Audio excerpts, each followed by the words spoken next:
Now to this in the Middle East. The United States striking Iran hard last night following the deaths of 2 American service members in Jordan. Madeleine Rivera is live in Washington with the details. Good morning, Maddie. Hi, good morning, guys. CENTCOM says the latest round of strikes yesterday weren't only meant to degrade Iran's ability to hit ships in the Strait of Hormuz. They also targeted IRGC forces that they say launched attacks against U.S. service members in Jordan on Friday. We have yet to learn the identities of the 2 fallen service members. The U.S. says they were killed as they and partner forces defended themselves from Iranian ballistic missile and drone attacks. One service member is currently missing in action. 4 American service members were evacuated to Jordanian hospitals. They have since been released. War Secretary Pete Hegseth later reacting to the incident, saying, "Godspeed, heroes. Their sacrifice only stiffens our resolve." And that is the question today, guys. All eyes are on the region to see how this tit-for-tat will further escalate. The president tells News Nation it's a very sad thing. We hate to see it happen. It's in service to our country. At the same time, the president appears undeterred, telling the New York Post they did it because they don't want to see Iran have a nuclear weapon. And it just shows you how bad the Iranians are. The Wall Street Journal reports the U.S. is now rushing more warplanes to the region as Iran's supreme leader accuses the U.S. of violating the Memo of Understanding. The breakdown of the MOU centered on control over the Strait of Hormuz. Iran tried to dictate shipping traffic. The U.S. says it's since redirected 5 commercial vessels and disabled 1 as a result of its naval blockade. Charlie, Lisa, and Griff. Thank you, Madeleine. Thank you, Maddie. Yeah, it's another reminder that I think that Democrats, much like a lot of people in the United States, have disastrously misread President Trump. And if you think that inflicting this kind of pain on America by killing 2 service members is going to deter President Trump from doing what he believes must be done, then you're disastrously wrong. And we went from hope for a peace deal to some tit for tat to, I would argue, all bets are off. President Trump is going to respond to this with such savage fury. They're going to have to come up with a new name for the operation. You're so right. I mean, this is, as Secretary Hegseth says, only stiffens our resolve.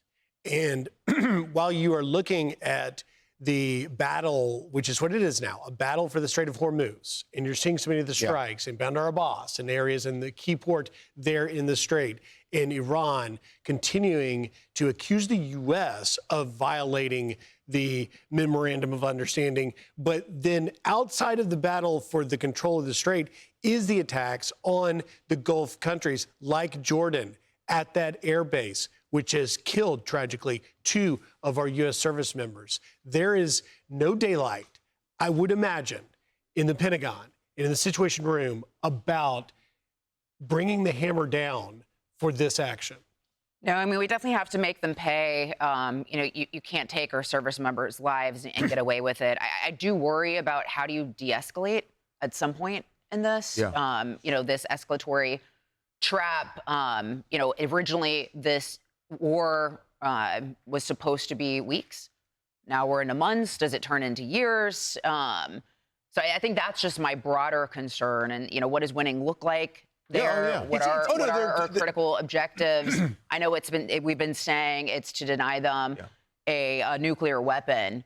But, how exactly do you accomplish that goal? Because so far the regime, despite taking out many of their leaders, is still standing. It's a fair question. You just to jump in here, you said, how do we de-escalate? Let's be clear. The person choosing to make the decision to climb the escalation ladder right now is Iran, striking Jordan and killing 2 of our people. So as long as they're escalating, it's hard to think about how we de-escalate when they're choosing. They have a choice. President Trump has demonstrated the undeniable, incredible patience to give them the off-ramp to a deal that's still on the table if they should choose it, but they're choosing to escalate. This is an escalation on Iran's part, and it will not be accepted by the U.S. But I think we can all agree that getting a deal is going to be difficult at this point. Of course. Right? Exactly. They don't desire to strike a deal. And you look at the Iranian regime, they're specifically set up in a decentralized way for this purpose, to be able to survive regime change to be able to survive leaders being taken out, right? That's the whole point of this mosaic defense structure that they have. So I think that is my concern is how do you collapse a regime like that? And, typically you can't do that just via airstrikes alone. And so I just worry about, just this, both sides are trying to increase the cost for the other. Right. And is there an end to that? And what is that end? And then what is mission accomplished there? And of course, nobody wants peace more than President Trump himself. Oh, of course, and he's tried. Yeah, and I respect that. And that winds up being the problem here is that when you do the tit for, it's one thing to do the tit for tats, but then when American service members get killed, all bets are off. It completely changes the dynamics. And President Trump is just, and that's why it's frustrating to me about, I think that, I think a lot of people in this country have miscalculated President Trump and his resolve, and which is, annoying and irritating. But when Iran does it, and then you wind up with two service members killed, it's a whole different game. Do you think we've miscalculated Iran's resolve at all? No, I mean, I think they're lunatics, and they've always been lunatics.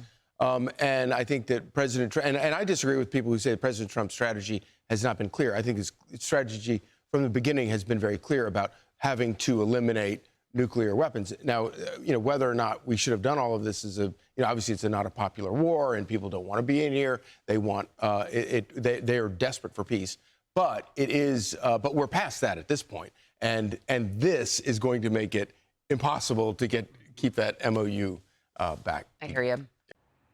Be sure to like and subscribe for all the Fox News latest on YouTube and catch full shows streaming now on Fox One.